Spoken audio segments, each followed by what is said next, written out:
Happiness Demo, and today we shall be looking at the topic auxiliary verbs. Remember that in our last class we looked at action verbs, we also looked at transitive and intransitive verbs. But today we shall move a step further to looking at auxiliary verbs. But before we start our lesson, let's look at our objectives. By the end of this lesson, you should be able to define auxiliary verbs, make sentences with auxiliary verbs, know the types of auxiliary verbs, and know the functions of auxiliary verbs. Now, in English, the word auxiliary simply means helping. When you hear auxiliary, the first thing that comes to mind is helping or giving help. In the same way, auxiliary verbs refer to verbs that help main verbs perform their function. They give more meaning, they add more meaning to main verbs. And so today we defined auxiliary verbs as verbs that help action verbs make complete meaning in sentences. And they are also known as helping verbs. They help main verbs. They help action verbs to perform their function. Now let's look at some examples of auxiliary verbs in English language. Some examples of auxiliary verbs are have, is, was, am, shall, will, can, may, ought, and so on and so forth. These verbs express states of being, which includes conditions and situations that exist. And these conditions simply refer to inactive states, that is, states or a situation where no action is performed. They also refer to an existence or existence of something, and ideas or opinions. Now let's look at these sentences which contain auxiliary verbs. The first sentence we have here is Akiaba is reading. Now here, our auxiliary verb is the word is. Notice that this word here is reading and it's a main verb. And so the auxiliary verb is simply adds more meaning to the verb reading. Because we cannot say something like Akiaba reading. We can't make that sentence. It doesn't make sense. We cannot just say Akiaba reading. We need something to add more meaning to that sentence. And that's why we've added the word is to this sentence. The next one is Baribe will come today. The word will here is the auxiliary verb, modifying the main verb here, come. And then we have Ahmed has gone home. The auxiliary verb in this sentence is has, and it's modifying the main verb, gone. Adewale must apologize to his brother. Must is the auxiliary verb, and apologize is the main verb. So you see that must adds more meaning to apologize. And the last sentence says, we should brush our teeth twice a day. Should is the auxiliary verb, adding more meaning to brush, which is the main verb. Now, if you take a look at these sentences, if you remove all the auxiliary verbs, you'd find that these sentences will not make sense. Now, I'm going to read these sentences without the auxiliary verbs, and so you would hear how it sounds, whether it's correct or not. Now, the first one is Akiaba reading. Baribe come today. Ahmed gone home. Adewale apologized to his brother. We brush our teeth twice a day. Now, you find that in these sentences, there's something missing. It's not complete yet. And so that's why we've added auxiliary verbs to make it sound complete, to give it more meaning, to make it sound correct as it should be. So that's what auxiliary verbs do in sentences. They give more information about the action verbs that follow them. That's what they do. Now let's proceed to look at the types of auxiliary verbs we have in English language. And in English language, we have two basic types of auxiliary verbs. The first one is primary auxiliary verbs, and then the next type of auxiliary verbs is the modal auxiliary verbs. Now let's look at them one after the other. First, we'll look at auxiliary verbs. What are primary auxiliary verbs? Primary auxiliary verbs are verbs that tell or show that people or things are something or have done something. That's what they do. They show that people or things are something or have done something. For example, I'm teaching you now, so I am a teacher. From that sentence I just made, you find that am shows you what I actually am. So am there is the auxiliary verb, the primary auxiliary verb. So that's what primary auxiliary verbs do. They show that people or things are something or have done something. Now let's look at the examples of primary auxiliary verbs in English. And there are 3 of them basically. The first one is be, do, and the verb have. These verbs have their various forms, the way they can appear in sentences. Now if you look at this table here, you'll find the first one, be. These are the forms of the verb to be. So we have is, am, was, were, been, and being. These are the forms of the verb to be, and they are all primary auxiliary verbs.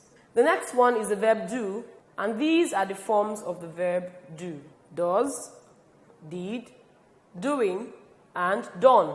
And the last primary auxiliary verb we have is the verb have. And the forms of the verb have include these: has, had, and having. So in English language, we have 3 basic types of, or 3 basic examples, or 3 basic primary auxiliary verbs: the verb be, the verb have, and the verb do. Now, primary auxiliary verbs perform other functions, specific functions this time, and we shall look at these functions of primary auxiliary verbs one after the other. The first function of primary auxiliary verbs is that they help to express the continuous or progressive tense forms in sentences.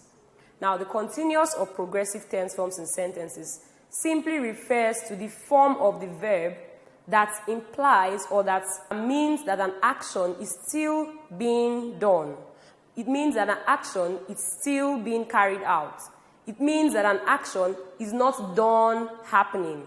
For example, I am teaching. Right now, I'm still talking to you. I'm still teaching you. It means I'm not done teaching. So the word teaching there is in the continuous or progressive tense form because there's ing. So when you find verbs that have ing at the end of it, you always find that you have auxiliary verbs before such verbs modifying those verbs. Now let's look at these examples. Ngozi is singing at the concert. Our auxiliary verb here is the word is, and our main verb is singing. So you find that is here adds more meaning to singing, as we cannot say Ngozi singing at the concert. That won't be correct. So we need an auxiliary verb, and that's the word is. The next sentence here is, Barivule was dancing in her room this afternoon. And our primary auxiliary verb is the word was, and our main verb is dancing. Now you find that dancing also is in the progressive tense form. Like I said earlier, whenever you have a verb in a progressive tense form, you have an auxiliary verb modifying or giving more meaning to it. And our next sentence here says, we are planning for our end of year party. And the primary auxiliary verb is are, and the main verb here is planning, still in the continuous or progressive tense form. The next sentence is, they were traveling to their village when the car spoiled. And then the auxiliary verb is where, the primary auxiliary verb is where, and the main verb is traveling, also in the progressive tense form. And then our last sentence we have here is, I am going to school today. Am is the primary auxiliary verb, and going is the main verb. So you find that one function of primary auxiliary verbs is that they modify verbs that are in the progressive or continuous tense forms. Such verbs cannot appear alone in a sentence. You always have auxiliary verbs modifying them. Now let's look at the second function of primary auxiliary verbs. The second function is that they help to express the passive voice in sentences. And in English language, we have active voice and passive voice. So when you want to change a sentence from active to passive, you use auxiliary verbs to achieve that. Now let's look at our examples. Our English language test was supervised by Mr. Okori. Was here is our primary auxiliary verb, and supervised is the main verb. Now this sentence is in passive voice. If I were asked to change it to active voice, it would be Mr. Okorie supervised our English language test. Now, if you notice from this sentence I just made, you don't have any auxiliary verb there. But changing it to passive voice, I added the word was. While I rearranged the sentence, I added the word was to make more meaning or to add more meaning to the verb supervised. So, primary auxiliary verbs help to change sentences or help in the process of changing sentences from active to passive voice. The next sentence we have here says, Darego's name was removed from the list. So we also have the primary auxiliary verb here, modifying the main verb removed.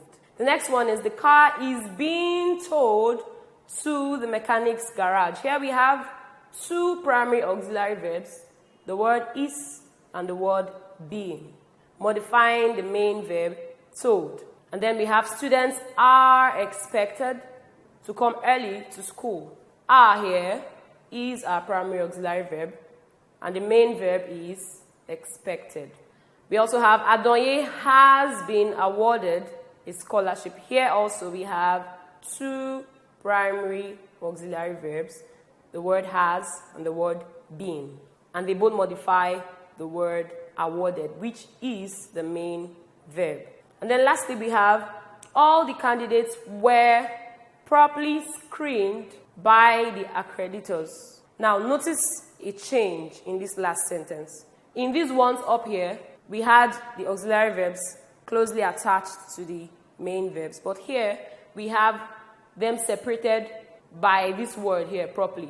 So most times, you don't always have auxiliary verbs and main verbs close together. Sometimes they can be separated by other modifiers or other things that add more meaning to your sentence, or other parts of speech or other words that would add meaning to the sentence. So most times they are not always together. Now the third function of primary auxiliary verbs is that they are used to express the perfect tense forms. Previously I said they are used to express or add more meaning to the progressive tense forms. But also primary auxiliary verbs also express the perfect tense forms. Now, let's take these sentences, for example. Ibidu has left our school for another in the north. Perfect tense form simply shows you actions that have been completed in the past. Perfect tense form shows actions that have been completed, actions that have finished sometime in the past. And so when you want to achieve that, or when you want to make sentences in the perfect tense forms, you always have, or you always need to have, auxiliary verbs. And that's why we have here, Ibidun has left our school for another in the north. So has here is the primary auxiliary verb, and the main verb is left. Next we have, father had bought a new car in 2009. Had is the primary auxiliary verb, and bought is the main verb. And then we have eaten breakfast. Have here is our auxiliary verb, primary auxiliary verb, and eating is the main verb. And then lastly we have, the spoilt vehicle is being towed away is our primary auxiliary verb, and also being is an auxiliary verb too. So you see that these sentences refer to actions that have been completed in the past. They are all written out in the perfect tense. So when you want to write out sentences in the perfect tense, showing actions that have long been completed, you make use of primary auxiliary verbs. Now the fourth function of primary auxiliary verbs is that they help us make or write negative sentences. Now let's look at our examples. I do not see any reason for your lateness. This is a negative sentence. If I want to make it a positive sentence, I would say, I see reasons for your lateness. But if I want to make it a negative sentence, I need to use an auxiliary verb, and that's why we have the word here, do, and not. I do not see reasons for your lateness. The students are not on holiday. This is also a negative sentence, and so we have the auxiliary verbs here, are not. Next, we have mother isn't traveling today. Isn't here is a contracted form for is not, which is also a negative expression. And so we have this negative expression here, modifying the main verb, traveling. This expression here is not, is a primary auxiliary verb. Olumide hasn't submitted his geography assignment. Hasn't here is also a contracted form for has not. And has not is a primary auxiliary verb. The words has and not are both primary auxiliary verbs. And so we also have another sentence here. We weren't asked to come to school today. And so this is a contracted form also for we are not. But this expression here is in the negative sense, and it is a primary auxiliary verb, modifying the main verb asked. So we find that primary auxiliary verbs also help us to make negative sentences. We cannot do without them if we want to make or write negative sentences. The fifth function of primary auxiliary verbs is that they help us ask questions. There are different types of questions. We have yes or no questions. We have question tags or tag questions. But whichever the case, we find that in asking questions, we need or we use primary auxiliary verbs to achieve that. Now let's look at our examples. Now note that questions are also known as interrogatives in English grammar. So our examples here we have, did mother travel to Lagos? This is the question. And this word here, did, is the primary auxiliary verb which we used or which we have used to ask this question. Did mother travel to Lagos? Next one, has Ebitimi gone to the library? Ismaila hasn't bought his ticket. Has he? In this third sentence, we find that we've used the primary auxiliary verb has for our question tag, which is has he. So when you want to make or use or create question tags from sentences, you make use of primary auxiliary verbs. Then we also have, is our teacher the winner of the Best Teacher Award? Is here is our primary auxiliary verb, which we have used to ask this question. Next we have, are Somina and Hassan are walking to school? This is our primary auxiliary verb. Next, does Ekema also represent her school in the debates? Does here is our primary auxiliary verb. And then we have you done the work? Have is our primary auxiliary verb. And lastly, has the woman arrived? Has is our primary auxiliary verb. So what we've succeeded in doing here is that we've used primary auxiliary verbs to ask questions and to create question tags. So that's another very important function of primary auxiliary verbs. So we use primary auxiliary verbs for emphasis, and we mostly use the verb do to achieve that. Now let's look at these sentences. The first one here says, I do speak 4 foreign languages. I can as well say I speak 4 foreign languages. But that doesn't sound like I'm emphasizing anything. That doesn't sound like I want you to actually know anything. I'm just passing an information to you. But if I say I do speak 4 foreign languages, I have emphasized the fact that I speak 4 foreign languages, and I want you to actually know. So we've used the verb, the primary auxiliary verb, do, to emphasize this fact. So the next one here says, the principal did advise we should all emulate Temitope's good behavior. Did here has also been used to emphasize what the principal said, and it's also an auxiliary verb, a primary auxiliary verb. Next sentence here says, I had seldom felt afraid. I had seldom felt afraid. Had here is a primary auxiliary verb which has been used for emphasizing the fact that I seldom felt afraid. Next sentence says, I never did understand the explanation Daso gave.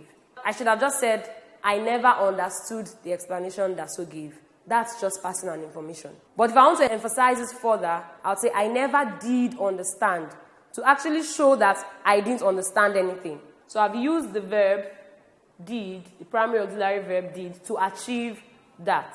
Then the next sentence here says, Madam Titi is looking beautiful in that red dress.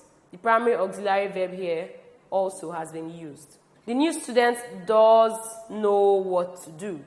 Does is the primary auxiliary verb that have been used for emphasis in this sentence. And then the last one here says, do enjoy your meal. I can as well say enjoy your meal. That doesn't sound emphatic. It doesn't sound like I am stressing anything. But if I say do enjoy your meal, I actually want you to enjoy your meal. So that's another function of primary auxiliary verbs. They help us when we want to emphasize something, when we want to stress a particular point or the other in our sentences. Now, we are done looking at primary auxiliary verbs. And I did say earlier that in English language we have two types of auxiliary verbs. The first one is the primary auxiliary verb, and the second one, which we shall look at now, is the modal auxiliary verb. What are modal auxiliary verbs? Modal verbs are used to express or speak about states or conditions understood by the speaker. They are used to express a condition, a state, which only the speaker understands. That's what modal verbs are. And in English language, we have just a few of them, and we shall be looking at them later. But modal verbs, just like primary auxiliary verbs, perform certain functions in sentences. Let's look at these functions. I said they are used to express possibility, probability, and ability, obligation. They are also used to ask or give permission. They are used also to make a request, to suggest something, or to make an offer. These are the functions of modal auxiliary verbs. These are the things they help us do in our sentences. Now let's look at examples of modal auxiliary verbs. And in English language, we have just a few of them. They are can, could, shall, should, might, may, will, would, and must. And these verbs are called modals. So these are the modal auxiliary verbs we have in English language. Now, we are going to look at the functions of modal auxiliary verbs one after the other. And the first function is that they are used to express possibility. And the modal verbs that can achieve this is or are the verbs can or could, may or might, and the verb must. They are used to express possibility. The fact that something might happen or might not happen, that is possibility. So, he said when expressing possibility, you are talking about something you are sure about or something you are not sure of in the past, now, or in the future. Possibility, you're not sure or you are sure. When you want to talk about something you are not sure of or something you are sure of, either happening now, that would happen tomorrow, that happened before, you make use of modal auxiliary verbs. And we make use of can, could, may, might, or must. Now let's take a look at these sentences. Amenze can catch the last bus stop to Benin at 6:30. This sentence expresses a possibility. Amenze can catch the last bus. That means it's possible for her to catch the last bus. So we've used the auxiliary verb can to express this possibility that Amenze can catch the last bus to Benin at 6:30. The next sentence here says, I could go to the cinema after work today. Meaning it's possible for me to go to the cinema after work today, which is also a possibility. And we've used the modal auxiliary verb could to express this possibility. Ireti might arrive sooner than we think. Ireti might arrive sooner than we think. We've used the modal auxiliary verb might to express the possibility of Ireti arriving sooner than we think. We simply mean it's possible for her to arrive sooner than we think. So that's also a possibility. And next we have, we could have performed better as a team. That's also expressing possibility. It's possible for us to perform better as a team. And so we've used the modal auxiliary verb could to emphasize or to achieve this fact or to express this possibility. Next is our football team may travel by train. They may travel by train, meaning that it's also possible for them not to travel by train. So that's a possibility, may or may not. And so we've used the modal auxiliary verb may to express this possibility too. And lastly, we can be very cold during the rainy season. Can is our modal auxiliary verb expressing the possibility of us being cold during the rainy season or not. And so this is one basic function of modal auxiliary verbs. They are used to express a possibility if something would happen or if something would not happen. Another function of modal auxiliary verbs is that they are used to express probability. And when expressing probability, you are talking about something you are either sure about and have reasons to be true, or not sure about with reasons. And the verbs we use to express probability here are must, might, could, and should. This is similar to possibility also. You're not sure about it with reasons why you are not sure, or you are sure about it with reasons why you are sure. So verbs you use to express things you are sure about or not sure about are also modal auxiliary verbs. They are also used to express probability. Now let's look at these sentences again. For example, Amenze must be back from school. It's 2 p.m. Must here expresses probability, and it's a modal auxiliary verb. Next we have, I might not pass my exams because I haven't studied hard enough. This is also a probability. You are not sure whether you pass your exams or not. Now, this is the reason why you are not sure, because I haven't studied hard enough. Remember we said when you're expressing probability, you always have a reason why you are sure or a reason why you are not sure. The next sentence here says, Father should be at the charity event. He left an hour ago. Now, should here is the modal auxiliary verb expressing the probability of father arriving the charity event. Why? Because he left an hour ago. So he must have arrived. That's what we are trying to say. And so you use the modal auxiliary verb should to express that probability. Next we have, that can't be Gemina's idea. It is ridiculous. Can't here is our modal auxiliary verb expressing the probability that it's not Gemina's idea because it is ridiculous. You always have a reason why it is not something or it is something. And what you use to express that probability is a modal auxiliary verb. And lastly, we have Audu couldn't have lost his way because he has visited us over 3 times. We are saying Audu couldn't have lost his way. Why? Because he has visited us over 3 times. This shows probability. Somehow we are sure that he will not lose his way because he has visited us so many times. So this is another function of modal auxiliary verbs. It shows us what we are sure of with reasons and also what we are not sure of. It helps us express these ideas, what we are sure of or what we are not sure of. Another function of modal auxiliary verbs is that they help us express ability, the ability to do something. Now, the auxiliary verbs we use to express ability are can and could, basically. For example, I am teaching or I can teach. Teaching is what I'm doing right now. And so if I say I can teach, I've used the word can to show my ability to teach. And so can in that sentence is a modal auxiliary verb. So another function is that it helps you express an ability to do something. And so I said when expressing ability, we talk about our special or general skills and other actions that we are able or not able to perform or carry out. It helps us to show actions that we are able to do or actions we are not able to carry out. For example, my grandmother never went to school, but she could speak good English. She never went to school, but she could do something. She could speak good English. And so we've used the auxiliary verb could, the modal auxiliary verb could, to show her ability to speak good English.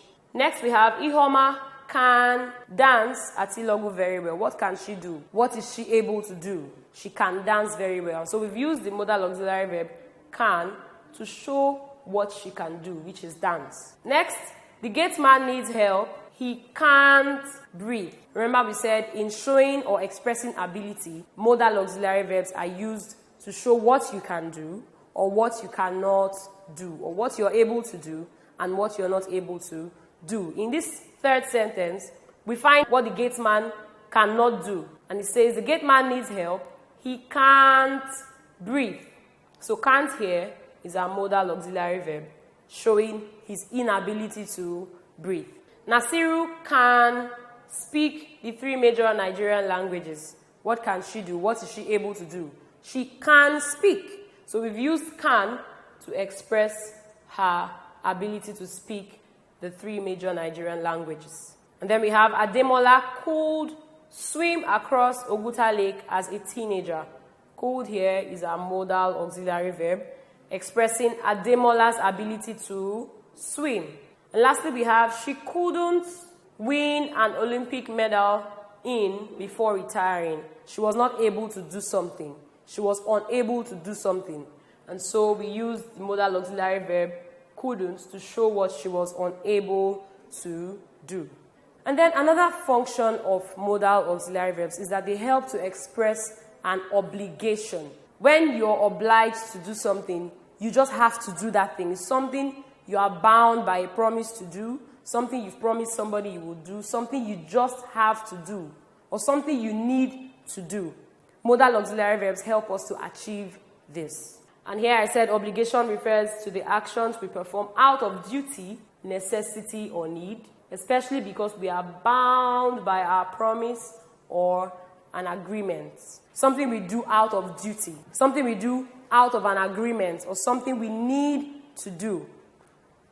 If you tell your friend, I want to buy you biscuits, and you buy the biscuit, you promised him or her already that you were going to buy him or her a biscuit, and so you bought the biscuit, so you were obliged to buy him or her that biscuit. So that's what obligation means. And we also use auxiliary verbs, modal auxiliary verbs, to express obligation. Now, the modals we use to express obligation are the verbs must, ought to, and should.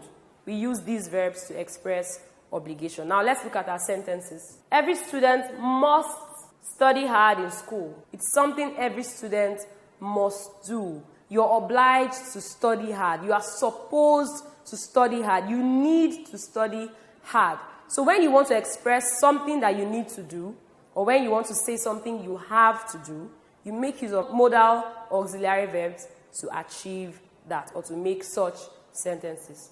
And so we've used the word must here, which is our modal auxiliary verb, to show what every student should do. Next, we have Sikiru must learn to keep secrets as a confidential secretary. It's what she must learn to do. She must learn to keep secrets as a confidential secretary. It's what she should do. It's what is expected of her. So we use modal auxiliary verbs to achieve that, and we've used the modal verb must here. Next, the children must leave now. It's getting late. It's what they should do, so we've also used must here. Next, we have you should seek a second opinion for your ailment. You should. Should here is our modal auxiliary verb. You should seek a second opinion for your ailment. It's something you should do, something you are obliged to do. So in showing obligation, then we've used the modal auxiliary verb should. Next, we've also used should here. I should keep my room tidy always. And lastly, we ought to do our homework before watching TV. It's something you need to do. And so we've used the word ought to express our obligation to do our homework before watching TV. So expressing obligation is another very important function of modal auxiliary verbs. Another function of modal auxiliary verbs is that they help us seek permission, or they help us to ask for permission. We also use modal auxiliary verbs when asking for permission. What is permission? You simply ask for permission when you want to seek someone's consent for something, someone's consent before you do something, or before you take something, whichever the case. And so I said asking for permission means to seek somebody's approval or consent to do something. Now, we can use the auxiliary verbs, the modal auxiliary verbs can, could, and may to ask for permission. Can I have your biscuits? Can I have your ruler? May I go home, please? So we find that we've used modal auxiliary verbs to ask for permission. Now let's look at the sentences we have here. Can I visit my grandparents this weekend, please? Can we read some more stories? Could I rest before I do my homework, please? Could you turn off the lights, please? May I sit down on the front row? May I borrow your history textbook? Now, you've seen that we've used can, could, may, and may to seek for permissions. All these sentences made here are simply sentences that are seeking, or sentences made of someone seeking permission from another person to do something. But the modal auxiliary verbs that we can use in more polite and formal ways are the auxiliary verbs could and may. They would sound more polite and they would sound more formal. Could I go home, please? May I have your book, please? Those ones are more formal. Another function of modal auxiliary verbs is that we use them to give permission. In the previous slide, we said we use them when asking for permissions. And now, we also use them when giving permission, when you want to give permission to someone to do something. And we can use the modal auxiliary verbs can and may to give permission. For example, you may visit your grandparents this weekend. Now, if I want to ask for permission, I'll say, may I visit my grandparents this weekend, please? And then the reply of someone who wants to give me permission would be, you may visit your grandparents this weekend. So we see that we also use modal auxiliary verbs to give permission, or when we want to grant someone's request. Next, we have you can read as many stories as you want, which is also giving permission. You can borrow my history textbook anytime. You may sit on the front row. These sentences all refer to someone giving permission to another person to do something. May is a more formal and polite way of giving permission. When you use may, it sounds more polite, more respectful, and more formal. Another function of modal auxiliary verbs is that we use them when making requests, when asking for something. When you want something to be granted you, we also use modal auxiliary verbs. Making requests means to ask someone to do something or to ask someone for something, whichever the case. When we want someone to do something, we need to ask politely. And we can use the modals can, could, will, and would to make requests. For example, can you buy some fruits on your way home, please? Could you pour some water, please? Will you clean the kitchen while I sweep the sitting room, please? Would you take the dustbin out, please? These are all requests, and we use modal verbs when making requests. But the modal verb would be a more polite way to make requests. When you say would, it sounds more polite and more formal. We also use modal auxiliary verbs when giving invitations, when inviting someone over for a party, for a wedding, when giving invitations to anyone for whatever reason. We also use modal auxiliary verbs. And then giving invitations is another form of request that we make because we desire someone's presence or participation in an event. Where you want somebody's presence, you want someone to come for your event, your birthday, your wedding, you use modal auxiliary verbs also. To make an invitation, would you like to attend the International Girls' Day charity event? Would you like to come? So you're making an invitation to someone. We use modal auxiliary verbs when making invitations to someone for the person to come for an event or an occasion. Sometimes we use the modal must to express invitation in a more polite way, especially when you want the person to come for what you are inviting him or her for. For example, you must visit us soon. We must have dinner again. You must come to Abuja. It's a beautiful city. Using must sounds more polite, and it also emphasizes the fact that you want the person to actually say yes to your invitation. Another function of modal auxiliary verbs is that they help us to make suggestions or to give an advice. And when making suggestions, you're simply giving your opinion about anything or something. And so I said here, we make suggestions or give an advice when we simply express our opinion or thoughts about anything we want someone to perform, anything we want someone to do for us, we can suggest it, or we can give an advice. And we also use modal auxiliary verbs to do this. Now let's look at our examples. We use the modals should, would, and could to express suggestions or to give an advice. Take these sentences, for example. Everyone, especially children, should eat healthy food. This is an advice. You're saying everyone, especially children, should do something. You're advising them to do something. And so we use the modal auxiliary verb should to give this advice. Next one says, you should study harder for the SSCE. We've used the auxiliary verb also, the modal auxiliary verb should, to give this advice that someone should study harder for the SSCE. Next, we could go to the museum in Abuja for our history project. This is a suggestion. You're suggesting something. You're putting forth an idea you want someone to adopt. And so we've also used the modal auxiliary verb could to make this suggestion. I would write an apology letter if I were you. This is an advice or a suggestion. You're telling someone you would do something if you were in the person's position. You're giving a suggestion, you're giving an advice to the person. And so we've used the modal auxiliary verb would to give this suggestion. And lastly, we could exercise more often at weekends. This is also a suggestion, and we've used the modal auxiliary verb could to make this suggestion.